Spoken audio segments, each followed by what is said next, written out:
sou Adriana Silva, uma mulher branca com uma blusa verde, um colar preto, num estúdio de gravação, um lugar extremamente lindo. No fundo a gente tem algumas cores, então tá um fundo meio azulado. Ao meu lado direito tem uma estante, onde a gente tem aqui o logo da minha empresa, SN Rocks, uma plantinha. Temos um Yoda e um bonequinho ali que parece comigo, que eu ganhei dos meus alunos, alguns livros e outra florzinha lá em cima também. Na minha frente eu tenho uma mesa, uma caneca, que inclusive faz muito sentido para o que a gente vai falar hoje. A caneca que eu ganhei de um grupo de alunos também, em que está escrito aqui uma frase que eu uso muito em sala de aula, que assertivo é minha mãe, meu modelo é acurado. O nosso modelo, ele não pode ser assertivo, porque na língua portuguesa, assertivo é uma pessoa que se posiciona bem, que fala bem e que fala corretamente. E esse meme é exatamente em homenagem à minha mãe, que é professora de português, e que se comunica exatamente muito bem. Já o nosso modelo, ou ele é acurado ou ele é preciso. E essas medidas é que a gente vai discutir hoje. Além da caneca na minha frente, eu tenho um computador e uma mesinha onde eu vou rabiscar para a gente poder trocar uma figurinha. Eu sou formada em estatística, fiz mestrado também em estatística, trabalhei em várias empresas, principalmente empresas de software. Trabalhei no SAS, na Oracle, trabalhei na Abril, a editora Abril, trabalhei na Kantar também, que é uma multinacional com foco em pesquisa. Eu fui do cargo desde analista, cheguei até o cargo de diretora. Mas confesso que não gostei muito desse cargo de diretora e foi onde eu pedi demissão e decidi me dedicar ao ensino, que é realmente o que eu amo fazer e que não tem dúvida que eu sou a pessoa mais apaixonada em ensinar. Nesse momento foi onde eu abri a minha empresa, a SN Rocks, e o meu lema é fazer com que os meus alunos entendam a essência da estatística e da ciência de dados para realmente conseguirem transformar negócios. A SN Rocks é o nome da minha empresa. E eu convido vocês a seguirem o nosso canal, seguirem o nosso LinkedIn, seguirem o nosso YouTube. E, inclusive, já fica um recado aqui. Eu faço lives semanais ensinando de forma gratuita a todo mundo que talvez não tenha acesso de comprar um curso nosso. Se você se encaixa nesse perfil, fique à vontade de seguir a gente no YouTube, que eu ensino da mesma forma e de uma forma gratuita para que todo mundo tenha acesso. O que vai ser o nosso foco, o nosso bate-papo aqui de hoje? A gente vai falar muito sobre o momento em que eu já fiz vários modelos, então eu estou assumindo na premissa de que você já sabe modelar e que você já passou pelo desafio de criar o algoritmo. Só que chegou o momento em que você tem que escolher o melhor. E aí? Que medida de qualidade de ajuste você vai utilizar para fazer essa escolha? Esse é o nosso dilema aqui. E toda vez que eu começo a falar disso, é importantíssimo que eu venda uma ideia para você. Que ideia é essa? Toda vez que você faz um modelo, e o meu foco aqui nesse vídeo vai ser falando modelo que gera uma probabilidade. Então a gente está dizendo, e eu vou focar numa variável resposta binária. Compra ou não compra, morre ou não morre, faz ou não faz. Quando você estiver criando um algoritmo que tem esse foco de gerar a probabilidade do seu evento de interesse acontecer, você vai ter várias medidas diferentes que podem te ajudar a mensurar o quão bom o seu modelo é. O grande problema é que são tantas medidas e elas não são obrigadas a corroborarem entre si. O que eu quero dizer com isso? Elas não são obrigadas a te apontarem o mesmo modelo como o melhor, porque elas têm pontos de vista diferentes. E aí é onde entra muito o princípio de a gente entender a essência de negócio. Toda vez que eu falo sobre isso, eu gosto de deixar claro que, no meu ponto de vista, um modelo ele só pode servir para três coisas. Que três coisas são essas? O modelo só pode servir para estimar, para ordenar ou para decidir. E isso é uma coisa que você vai ter que interagir muito com a área de negócio para que você tenha domínio daquilo e saiba exatamente para que serve esse modelo. Isso quer dizer que você vai ter que fazer perguntas, que você vai ter que entender o porquê que criaram esse modelo, qual é o objetivo e como ele vai ser usado. Se você não entender isso com a área de negócio, você está refém. Você também tem dificuldade de escolher que medida você vai usar para tomar essa decisão. Vamos entender esse conceito de uma forma bem clara. Quando que o meu objetivo é decidir, quando que o meu objetivo é ordenar e quando que o meu objetivo é estimar. Quando a gente está falando de ordenação, é claro e visível que a ordem te importa. O que isso quer dizer? Significa que você tem uma limitação financeira. Você está com um interesse muito forte em encontrar um público de interesse e aí, como você não tem dinheiro infinito, você vai pegar aqueles que têm maior probabilidade. Reparem que nessa história, eu ordenar a probabilidade da maior para a menor é exatamente o que eu estou buscando. Esse é o meu objetivo ordenação. Existe uma restrição de negócio. Já no objetivo decisão, é quando essa restrição não está clara para negócio. E aí, nesse momento, é onde nós vamos ajudá-los a decidir qual é a melhor estratégia a se fazer. Quando entra nesse cenário, a gente tem um objetivo decisão. Alguém tem que decidir. E eu sempre digo para os meus alunos, esse alguém que tem que decidir, é importante que a área de negócio esteja junto, porque na verdade a decisão é deles. Não é uma decisão nossa. O que nós fazemos é mostrar cenários para que eles possam tomar essa decisão. Já no objetivo estimativa, existe uma diferença gritante. Eu não quero selecionar um público, como eu tive interesse lá na ordenação e na decisão. Quando eu estou falando de um modelo com propósito estimativa, eu quero estimar um valor, eu quero calcular um número, e a probabilidade vai me ajudar a fazer isso. Se eu entendo bem essas diferenças e se eu consigo detectar isso no contexto de negócio, você tem muito mais facilidade de escolher a medida certa para o que você está buscando. E aí, baseado na medida certa, você define o que é o seu melhor modelo. Aqui nesse bate-papo, eu vou contar uma história agora para facilitar o nosso entendimento de negócio. É o mesmo problema com uma visão diferente, ou seja, a estratégia de negócio distinta. E aí a gente vai enxergar, literalmente, o que é uma ordenação, uma decisão e uma estimativa. Na sequência, a gente vai compartilhar a tela aqui e eu vou mostrar a estratégia de como a gente poderia, então, fazer medidas que nos levem a esse racional. E aí você vai entender que as medidas são extremamente sensuais, quando a gente tem domínio delas, quando a gente entende o que elas estão se propondo. E nesse momento, é exatamente o que a gente vai focar aqui. Vamos lá. Imaginem agora que eu sou uma diretora de RH que trabalha em uma determinada companhia. E eu estou com um problema gravíssimo. Gente, eu tô ferrada, porque a nossa empresa ela está passando por uma turbulência muito grande. E, infelizmente, eu recebi ordens do presidente de que eu vou ter que desligar muita gente, porque eu preciso fazer uma economia. Eu não tenho outra opção. Então, eu estou num dilema absurdo, porque eu preciso desligar muitas pessoas. Eu tenho uma meta específica de economia. E eu fiquei pensando aqui, será que existe alguma forma de eu fazer isso sem causar tanta desconforto entre esses meus colaboradores? Como diretora de RH, eu tenho uma preocupação gigantesca com o conforto de quem trabalha comigo. E eu sei, e toda vez que isso acontece, demissões em massa, o clima da empresa vai para o saco. Fica todo mundo preocupado, as pessoas não conseguem mais trabalhar direito, isso é uma verdade comprovada em várias empresas distintas, e eu adoraria tentar fugir disso. Uma coisa que eu pensei, me veio na cabeça aqui, é que eu já tenho uma rotação alta. Será que se eu não retesse ninguém, eu já não conseguiria chegar na meta que o meu presidente me colocou de economia? Então eu fiquei pensando nisso. Será que se eu não mando ninguém embora, simplesmente deixo as pessoas saírem, porque eu já tenho uma rotação significativa aqui dentro, será que eu já não atinjo a meta da economia que eu preciso? Se isso for possível calcular, e eu adoraria sua ajuda para isso, eu consigo ter uma noção se realmente eu vou precisar mandar pessoas embora ou se basta eu esperar.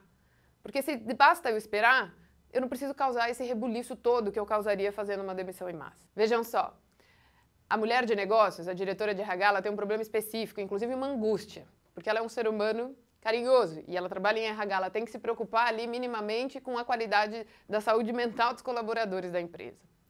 Nesse contexto, olhando esse problema, nós poderíamos criar um modelo onde a gente fizesse a nossa variável resposta Y sendo pedir demissão e não pedir demissão, ou seja, no passado a gente conseguiria então observar quem pediu e quem não pediu, criar variáveis X que vão nos ajudar a fazer esse modelo e calcular essa probabilidade do indivíduo pedir demissão no mês seguinte, que é o problema que ela está enfrentando agora.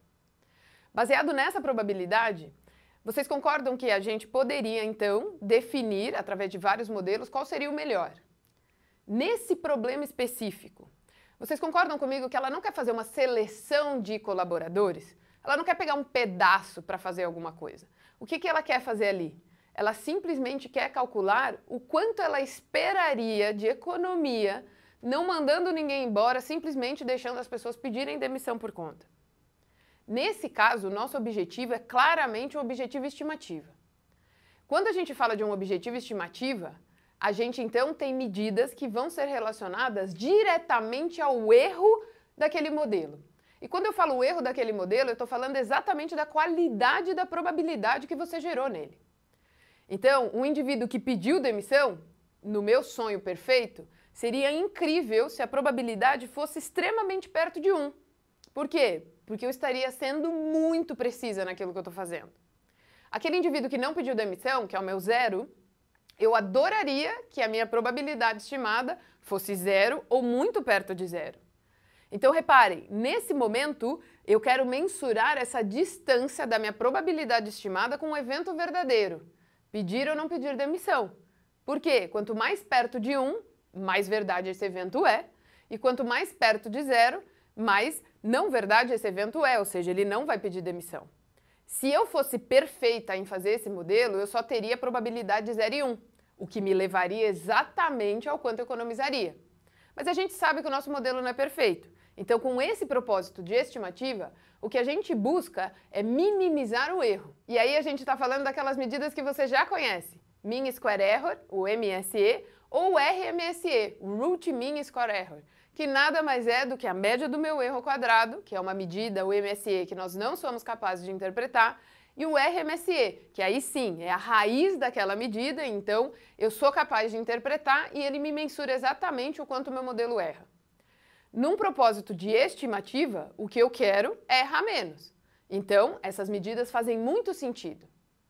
Vamos imaginar agora que eu sou a mesma diretora de RH, só que o meu problema é diferente. A minha empresa está bombando, a gente está ganhando investimento de todos os lados.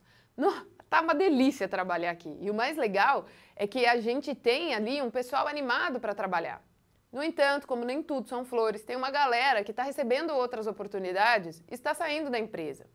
Só que a gente sabe que isso não quer dizer nada no quesito da qualidade do nosso serviço. São pessoas que receberam oportunidades diferentes e querem se jogar em nova jornada. Não tem problema nenhum com isso.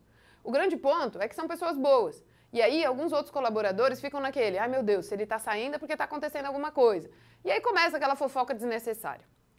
Pensando nesse problema, como a gente está com o dinheiro sobrando e a gente está super tranquilo financeiramente, o que a gente pensou é, vamos tentar estimar então quem vai pedir demissão, e aí eu cubro uma oferta, ou então eu já penso antes dele pedir a demissão e já dou um carinho para que ele nem cogite sair. Nesse cenário, você concorda comigo que ela tem interesse em selecionar um pedaço dos colaboradores, que são aqueles indivíduos que vão pedir demissão. Nesse momento, existe ali um pedaço de seleção. Nessa história, ou vai ser ordenação ou vai ser decisão. Só que para pensar comigo. Ela falou várias vezes que ela está com dinheiro sobrando, que ela está super tranquila para isso. Ou seja, não é ordenação, não existe uma restrição de negócio. Nesse caso, o nosso objetivo de modelo é decisão. E no momento em que a gente fala em decisão, alguém tem que decidir. O que significa decidir? Alguém tem que pegar aquela probabilidade que eu gerei pelo meu modelo e dizer a partir de qual valor eu vou dizer que o cara pede demissão.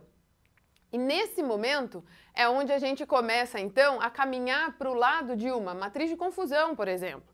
Para eu entender se o meu modelo está acertando ou errando na classe que é o meu foco, no caso, pedir demissão. E quando a gente fala da matriz de confusão, a gente entra no princípio de precisão e recall, que são duas medidas que vão ser extremamente sensuais para que a gente ajude a diretora de RH a tomar a decisão dela, de qual é o ponto de corte ideal para que ela faça a ação dela. E nesse momento, essas duas medidas se tornam muito mais interessantes do que no objetivo estimativa, como a gente falou do RMSE. Agora imaginem outra história. Eu sou a mesma diretora de RH. E a nossa empresa está indo super bem. Só que tem um monte de gente pedindo demissão. E aí, a gente está um pouco desconfortável com isso. Então, a gente pensou em tentar adivinhar, de alguma forma, e eu acredito que você pode me ajudar, a entender quem são as pessoas que vão pedir demissão no próximo mês. Porque aí, eu vou começar a fazer algumas ações de retenção. Só que uma coisa eu tenho que te deixar claro desde já. Eu não tenho capacidade de fazer retenção em muitos colaboradores, porque o meu time de RH não é muito grande. Então, eu tenho 5 pessoas só para trabalhar nisso. Isso quer dizer que eu tenho uma restrição ali de trabalhar no máximo em 5% da companhia. Reparem aqui, nessa história, a diretora de RH, ela deixou claro que existe uma restrição de negócio. Não adianta eu falar para ela, olha, 1.000 pessoas vão pedir demissão. Ela não vai conseguir atuar nessas 1.000 pessoas porque ela restringiu ali para 5% da empresa, que vamos supor que sejam 500 pessoas. No momento em que existe uma restrição, o objetivo do seu modelo mudou. E aí, nesse momento, por mais que ela tenha interesse em pegar um pedaço, ela deixou exatamente claro que esse pedaço tem que ter um volume que eu aguente. Nesse contexto, nosso objetivo cai para ordenação. E nessa linha, quando a gente pensa em um modelo de ordenação, a gente tem medidas específicas que vão nos ajudar a resolver esse problema. No meu ponto de vista, a medida mais sensual para me mostrar o melhor modelo num objetivo ordenação é o LIFT. E são essas medidas agora que a gente vai explorar metendo a mão na massa para entender a lógica de como elas funcionam. Mas se você entendeu bem a premissa do para que serve um modelo e como ele funciona, você reparou que vai ser essencial, extremamente importante que você interaja com a área de negócio. Se você não fizer isso, como é que você vai definir qual é a melhor medida? E aqui fica um feedback muito importante, mas de novo, o meu ponto de vista. Eu tenho muita dificuldade de tomar decisões sozinhas. Por quê? Desculpem o meu linguajar. Mas porque não vai ser no meu cu que vai entrar, vai ser no cu da diretora. Então, eu tenho dificuldade de tomar uma decisão de um negócio que vai ferrar ela. Isso quer dizer o quê? Eu tenho que envolver ela para tomar essa decisão. E no momento em que eu envolvo ela para tomar essa decisão, ela participa comigo. Eu ganho ela e aí eu trago ela, inclusive, para ter outras oportunidades de projeto. Isso praticamente faz parte da minha vida. Agora, eu vou compartilhar a tela com vocês e a gente vai visualizar um cenário que eu criei aqui e realmente foi um modelo que eu fiz. Então, tem lógica essa probabilidade que está estimada. Reparem ali que eu tenho o meu Y, que é o valor verdadeiro, se ele pediu ou não pediu demissão, e o P, que é a probabilidade estimada pelo meu modelo, de se ele vai pedir ou não. Vamos relembrar, o nosso modelo pode servir para três coisas. Ou ele é para ordenar, ou ele é para decidir, ou ele é para estimar. A gente começou contando a história da diretora de RH que tinha um foco de estimativa. Nesse momento, qual seria o tipo de medida que eu poderia avaliar vários modelos e mensurar qual seria o melhor? A gente focaria nas medidas de erro, que são relacionadas diretamente à qualidade dessa probabilidade estimada. Aqui eu não tenho dúvida que tem pessoas que criticam isso. Por quê? Adriana, mas como eu vou fazer isso se esse 0 e 1 não é um número? Na verdade, é pede ou não pede demissão. Eu concordo com o seu ponto de vista, mas a gente pode gerar um sentimento importantíssimo e essa medida acaba sendo muito utilizada exatamente por conta desse sentimento. Se o indivíduo é 1, significa que ele pediu demissão. E no momento em que eu gero um modelo que vai calcular a probabilidade, que eu vou usar essa probabilidade para mensurar um risco, para calcular um outro valor, o meu sonho é que essa probabilidade fosse 1. Então, se eu calculo a distância do verdadeiro y menos a probabilidade estimada, eu tenho uma noção do quanto eu estou errando na estimativa dessa minha probabilidade. Por isso essa medida faz muito sentido. Então aqui, para a gente calcular uma medida com foco em estimativa, a gente teria que calcular o nosso erro. E o meu erro vai ser calculado como? O valor verdadeiro menos o meu valor estimado. E aqui eu já tenho uma noção do quanto eu estou errando nesse indivíduo. Repare, ele era 0 e eu estimei uma probabilidade 0,08. Cara, isso é um erro muito pequeno, estamos mandando bem. Já em outros cenários, pode ser que eu não tenha tido essa mesma capacidade. E o meu objetivo é criar uma medida que me mensure o quanto eu estou errando em média em todas essas minhas linhas. Por isso essa medida faz sentido. E aí, naturalmente, eu vou empurrar isso lá para baixo, para todas as linhas da minha tabela, e eu tenho ali, então, a minha medida de erro calculada. Que se eu fizer aqui a soma dela, reparem aqui embaixo, ela deu muito perto de 0. Por que que deu muito perto de 0? Já é esperado que isso aconteça. Porque uma probabilidade estimada através de um modelo, ela vai ter erros para cima e erro para baixo. Então, naturalmente, esse negativo e positivo se anula. E aí a gente chegaria no tal do 0. E aí chegamos em um problema matemático. Uma das alternativas que a gente usa, e é a que a gente mais usa, inclusive, é elevar esse erro ao quadrado. Porque aí eu tiro esses valores negativos. Levo tudo para a Lua, usando o meu linguajar chulo. No momento que eu levei para a Lua, eu estou em outra dimensão. Tenha em mente que na hora que você leva para a Lua, você não vai mais poder interpretar. Então, o que eu farei aqui agora, para eu poder calcular uma média do erro, assumindo que com um erro normal eu não consigo, então eu vou levar ele para outra dimensão. Então eu farei aqui o meu erro ao quadrado. E aí basta eu elevar cada linha do erro ao quadrado e trazer isso para todo mundo. Só que são várias linhas, eu ainda não consigo sumarizar essa informação e dar um retorno do quanto esse meu modelo está errando. E aí é que vem a ideia de calcular essa média. A média desse erro nada mais vai ser do que a média do meu erro na Lua, ao quadrado. Essa medida não tem interpretação. Então quer dizer o quê? Eu não consigo contar uma história explicando o que ela significa. Mas ela é uma medida boa que pode ser para comparação. Se eu tiver 2 modelos e eu levo todos os erros desses modelos para a Lua, eu posso comparar lá o desempenho deles na Lua. Isso não teria problema nenhum. Mas se você quiser interpretar e quiser talvez fazer a comparação aqui na Terra, basta você tirar a raiz quadrada disso. E no momento em que eu tiro a raiz disso, eu chego ali em 0,32. Isso quer dizer o quê? Que em média o meu modelo está errando 0,32 nessa probabilidade. Bom, Se eu tivesse outro modelo, que aqui eu não trouxe, mas poderia existir, e recomendo que você faça muito mais do que um modelo, para que você possa escolher o melhor dado o seu problema de negócio, você poderia então escolher o melhor modelo sendo aquele que tem o menor erro. Por quê? Porque na hora que você for tentar mensurar o quanto a diretora de RH economizaria, bastaria você pegar o salário individual de cada um desses indivíduos, multiplicar por essa probabilidade gerada pelo seu modelo e fazer a soma toda. Esse valor estimado é o que vai chegar mais perto da verdade, se essa for a sua necessidade. Isso quer dizer o quê? Modelos de propósito estimativa não têm a missão em selecionar um público. Então, não é porque eu gerei uma probabilidade que o meu modelo só serve para classificar entre 0 e 1. Muito pelo contrário, a probabilidade tem um valor gigantesco. Se você pegar o salário de cada um desses indivíduos e multiplicar por essa probabilidade, você tem uma estimativa do quanto eu esperaria economizar para cada um. Se eu somo isso de todo mundo, eu chego mais perto do valor verdadeiro do que se eu tivesse feito um modelo que classificasse. Se você está duvidando do que eu estou falando, faz o teste. Você tem aí base de dados, brinca com ela, simula isso, que você comprova o que eu estou te dizendo. Muito bem, falamos das medidas com foco em estimativa. A segunda história que a gente contou foi já com o foco de decisão. E no momento em que a gente fala do meu objetivo de decisão, alguém tem que decidir. Então, eu só vou anotar aqui, ó, que esse é o MSE e o RMSE. Maravilhoso. MSE está na lua, não interpreto. RMSE, eu interpreto. No momento em que a gente vai para o meu propósito decisão, alguém tem que decidir. Isso quer dizer o quê? Eu vou ter que conversar lá com a diretora de RH e vou perguntar para ela. Se eu te digo que o indivíduo tem uma probabilidade 0,8 de pedir demissão, o que seu coração te diz? Você acredita que ele vai pedir demissão ou não? Probabilidade é algo que é uma mensuração ali entre 0 e 1, mas alguém tem que tomar uma decisão.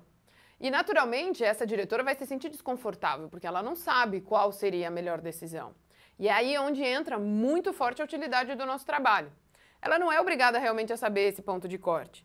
E através dessas medidas a gente vai poder sugerir o ponto de corte que faz sentido para ela. Então vamos lá, vamos supor que a gente começou tomando a nossa decisão dizendo que todo mundo que tiver uma probabilidade maior do que 0,5, eu vou dizer que pede demissão. Quem tiver menor do que isso, eu vou dizer que não pede demissão. Então, estou criando a regra aqui, ó. Se minha probabilidade for maior que 0,5, então 1, se não 0. Maravilha, criei a minha regra e a partir de agora o meu modelo ele está classificando aqueles indivíduos. Isso quer dizer o quê? Quem teve probabilidade abaixo de 0, eu estou dizendo que não vai pedir demissão. Quem teve probabilidade maior do que 0,5, eu estou dizendo que vai pedir demissão. Então, indo nessa linha, eu vou dar um hide nesses erros aqui, porque a gente já falou desse propósito. A gente vai chegar aonde agora? Em um problema que é a probabilidade nessa história, ela já não é mais relevante para mim, porque eu já tomei uma decisão em cima dela. Então, a probabilidade não está mais em foco. Agora, o meu foco é, será que o que aconteceu foi exatamente o que eu disse que aconteceria? E nessa linha é onde entra o princípio da matriz de confusão. O que é a ideia da matriz de confusão? E eu vou tentar resumir ela de uma forma sucinta aqui. Quando a gente tem aquele cenário do valor verdadeiro e do valor estimado, é comum a gente querer cruzar esses dois valores. Indo nessa linha, a gente tem aqui então a verdade e o que eu estimei, o que o meu modelo está chutando, estimado. A real é que ou ele pede demissão ou ele não pede demissão. E o estimado é a mesma coisa, ou ele pede demissão ou ele não pede demissão, que foi o que a gente acabou de fazer ali. No momento em que eu estimei que ele pede demissão, estou falando que ele é o evento 1. Isso é o que a gente chama de positivo. Todo mundo que eu marquei como 1 no meu chute é positivo. E todo mundo que eu marquei como 0 no meu chute é o negativo. No momento em que eu marquei como 1 e ele realmente pediu demissão, eu acertei. Isso a gente chama de true. Se eu chamei ele de 0 e acertei, a gente chama isso de true. Já aquele cara que eu chamei de 1, eu falei que ele pediria demissão, mas eu errei, esse é o 0. E aí, eu errei, falso. A mesma coisa aqui, ó, chamei de 0, mas ele na verdade era 1. Então, eu errei, falso também. Aqui é onde a gente começa com aqueles termos de true positive, falso negative e true negative. Maravilhoso. Daqui, a gente pode tirar medidas extremamente sensuais. Meu foco agora vai ser na precisão e no recall. Vamos entender a essência delas. Preste bem atenção na frase que eu vou te falar agora. Precisão. de todo mundo que eu estou dizendo que faz o evento, ou seja, de todo mundo que o meu modelo está chutando, baseado naquela decisão do corte 0,5, que vai pedir demissão, a precisão representa o quantos por cento eu estou acertando. Ou seja, de todo mundo que eu estou dizendo que faz o evento, quantos por cento eu acertei? Nessa linha, atenção ao foco. Aqui, o nosso interesse é de todo mundo que eu estou dizendo que faz o evento. Então, eu estou falando da soma do TP com FP. Quantos eu realmente acertei? Quem é true? Então, a precisão, ela é TP dividido por TP mais FP.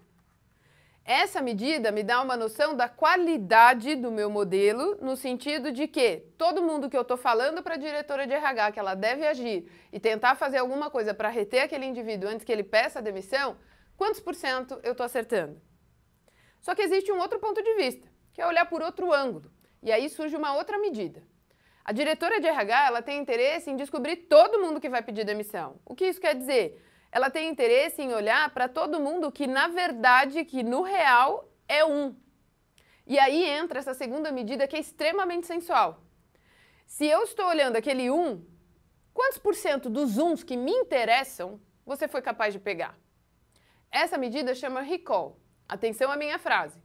De todo mundo que você, negócio, está interessado em pegar, o recall representa o quantos por cento eu fui capaz de pegar. A tradução, na minha cabeça, mais adequada para recall é o tal do alcance. Então, isso demonstra o quê? Qual é o alcance que eu tenho dentro do foco da área de negócio? Que, no caso, a nossa diretora de RH, ela está interessada nos uns. Nessa linha de raciocínio, essa medida, chamada recall, ela é calculada como TP, que é o todo mundo que eu consegui pegar de verdade, dividido pela quantidade de uns que existem, que vai ser TP mais FN. Sendo assim, nós temos duas medidas extremamente sensuais para o nosso foco, que é mensurar, então, o quanto eu consigo alcançar do que me interessa, dado que o meu propósito é decisão. Alguém teve que decidir, aquele corte foi decidido arbitrariamente aqui nesse momento, mas o que eu quero te dizer é, tenha em mente que você, no ao vivo, na hora que você estiver trabalhando lá, a diretora de RH não vai saber te responder qual é o melhor corte. E está na sua mão criar vários cortes diferentes para que ela seja capaz de, junto com você, analisar a precisão e o recall. E aí, numa estratégia de negócio, ela entender qual é o melhor cenário, dado o contexto que ela vive. Porque, lembrando, é no dela que vai entrar. Então, ela tem que tomar essa decisão junto com você. Vamos calcular isso daqui lá na nossa base de dados?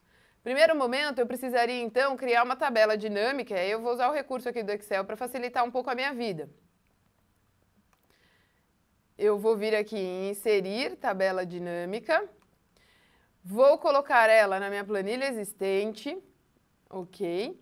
E aí eu vou colocar na linha o valor verdadeiro, que é o meu 0 e 1, na minha coluna eu vou colocar então o meu chute, e nos valores eu vou simplesmente pedir para fazer uma contagem, para eu saber quantos estão em cada um daquelas combinações, quantos true positives, quantos false positives e assim vai.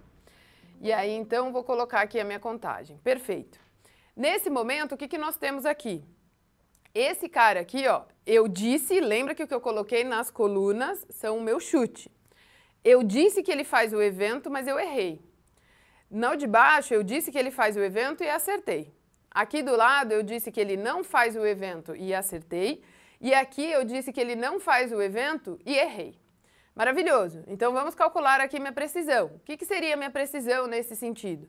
Precisão é de todo mundo que eu disse que faz o evento, quantos por cento eu acertei. Sendo assim, eu acertei 18 de 21 que eu disse que faria um evento. Vejam lá.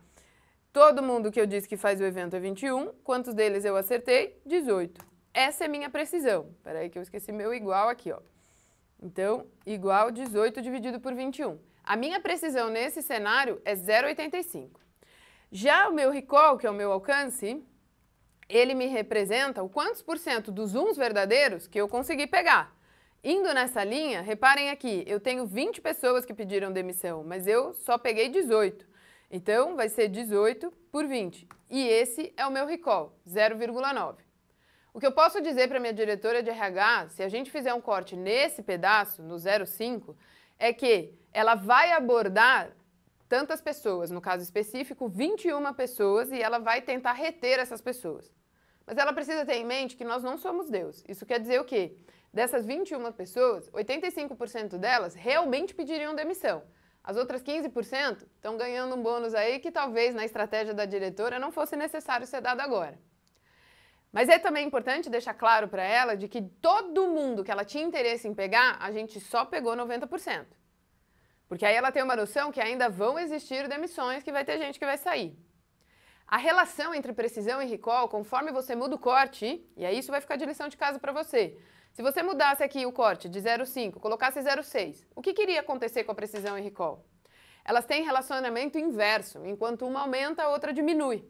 E aí, então, significa que você tem várias possibilidades ali. E quem vai definir qual é o melhor corte é a estratégia de negócio. É a diretora de RH que vai ter que participar junto com você, para ela entender quanto de dinheiro ela tem, o quanto que ela consegue realmente investir, até onde ela quer ir e o quanto de alcance ela quer ter.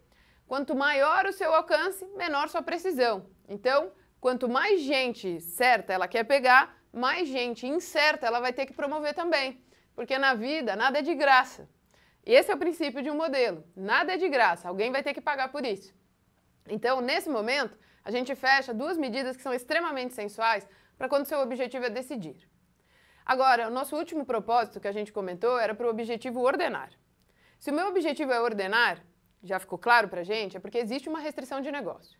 E aí, na minha história fake aqui, vamos imaginar que a restrição de negócio é eu só consigo pegar 15 indivíduos desses que você está me dizendo que vão pedir demissão. Nesse momento, o nosso foco está claro, que é a probabilidade ordenada que vai me ajudar a pegar aqueles mais propensos a pedir demissão. Então, eu vou pegar minha probabilidade, meu primeiro passo, se o meu objetivo é ordenação, é ordenar. Então, eu vou ordenar essa probabilidade aqui, ó, da maior para a menor. E aí, nesse momento agora, eu tenho os indivíduos que têm a maior probabilidade de pedir demissão. Como o meu objetivo é ordenação, a gente tem uma restrição de negócio declarada. E a restrição que eu criei agora é de que a gente conseguiria pegar, e eu vou mudar essa decisão, 20 indivíduos. Então, nesse momento, a diretora de RH só consegue alcançar 20 indivíduos. Isso quer dizer o quê? A gente vai precisar selecionar uma medida que me mostre o quanto ela pegando, baseado na ordenação do modelo, eu sou melhor do que se ela pegasse de forma aleatória. Porque ela não saberia quem pegar, vamos ser honestos. E quando a gente fala de pegar de forma aleatória, significa o quê? A gente tem que resgatar um sentimento sobre amostragem e estatística. Se a gente tem ali uma população e eu vou pegar um pedaço dessa população, se eu peguei esse pedaço de forma aleatória, significa que eu espero que esse pedaço tenha o mesmo resultado daquele todo. Isso quer dizer o quê? Se eu fosse pegar aleatoriamente 20 indivíduos dessa base de dados, eu teria qual expectativa de retorno? E para isso, basta eu calcular a média do meu Y verdadeiro, na base inteira. Por quê? Porque o meu Y verdadeiro é 0 e 1. O que significa isso? Pede ou não pede demissão. Só que média entre 0 e 1 nada mais é do que a frequência de uns. Então, se ela pegasse esses indivíduos de forma aleatória, o que ela teria seria que 66% deles realmente teriam pedido demissão. O restante não teria pedido demissão. Já nesses 20 primeiros, que é a restrição dela e é o que veio baseado na ordenação do meu modelo, repare, a probabilidade aqui só serviu para ordenar. Qual que seria a minha taxa de erro? O quantos por cento eu acertaria lá dentro? E aí, nessa linha, a gente poderia então calcular a média desse meu percentual. Repara que a média de 0 e 1 nada mais é do que o percentual de uns, para eu ter uma noção do quanto eu acertaria pegando aqueles 20 que o meu modelo está orientando. Indo nessa linha, repara ali que eu subi para 0,89. Mano, olha como o meu modelo foi eficiente comparado ao aleatório que não teria conhecimento prévio sobre como selecionar esse indivíduo. E é desse racional que surge a medida que eu considero a mais sensual, que é a LIFT. O que é o LIFT? Ele vai ser a relação entre o quanto o meu modelo é melhor do que se fazer de forma aleatória. Indo nesse racional, vai ser o 0,89 dividido pelo 0,66. E isso me traz um resultado de 1,34. Como que eu interpreto esse número? Senhora diretora de RH, você tem ali sua restrição, então você só consegue pegar 20 colaboradores para você fazer a sua atuação. Se você pegasse isso de forma aleatória, infelizmente você só acertaria 66% deles, o que te faria promover ou trabalhar em pessoas que não iriam pedir demissão. Usando o meu modelo, eu elevo isso para 0,89. O que quer dizer que se você utilizar o meu modelo, você vai ter 34% melhor resultado do que se você não utilizasse. Eu sou extremamente sensual para você. Tá vendo como vale a pena pagar o meu salário? O Lift é uma medida que eu considero tão sensual que eu mostro exatamente o que eu posso trazer de retorno para aquela companhia. Por quê? Porque eu mostro quanto eu sou melhor ao não se fazer nada, que seria a ideia do aleatório. Lift nada mais é do que uma relação do meu acerto na faixa que o meu modelo está recomendando pela probabilidade ordenada, dividido pela probabilidade daquilo acontecer se a gente tivesse pego aleatoriamente. Aqui eu estou trazendo um incremento de 34% no resultado dela. Então, reparem que eu consigo ser muito sensual com essa medida. Lift é uma medida que a gente vai fazer por cortes. Por isso é tão importante entender qual é a restrição de negócio. Por isso é uma medida que entra em ordenação. Tenha em mente que aqui a gente falou de algumas medidas, existem várias outras. O foco importante é que você entenda a essência delas, para que você saiba fazer boas escolhas. Quando a gente fala de ordenação, por exemplo, eu comentei do Lift porque é uma das que eu mais gosto. Mas existe KS, curva ROC, AUC. Quando a gente fala de decisão, eu comentei de novo das que eu mais gosto, que é a precisão e o recall. Mas tem MCC, F1 Score, acurácia e misclassification. E quando a gente fala de medida de erro, existem outras medidas também, não necessariamente só o MSE e o RMSE. Você pode usar um AIC, um BIC, um SBC, tudo vai depender do que você estiver fazendo. Existem outras medidas que podem entrar nesse páreo. Mas o sentimento eu acho que eu consegui gerar aqui.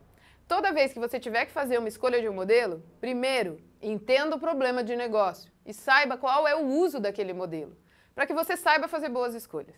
Eu espero que você tenha gostado muito desse bate-papo, que você tenha se divertido aqui. Novamente convido você a seguir a gente no Instagram, asn.rocks, e também no YouTube. Lembre que eu faço lives semanais e ensino conteúdo gratuito para que você tenha acesso de uma forma bem mais simples a entender o que cada uma dessas coisas significam. Continue firme nos seus estudos e faça a sua transformação aí nos negócios em que você trabalhar. Um beijo, um prazer em conhecê-las e tchau, tchau.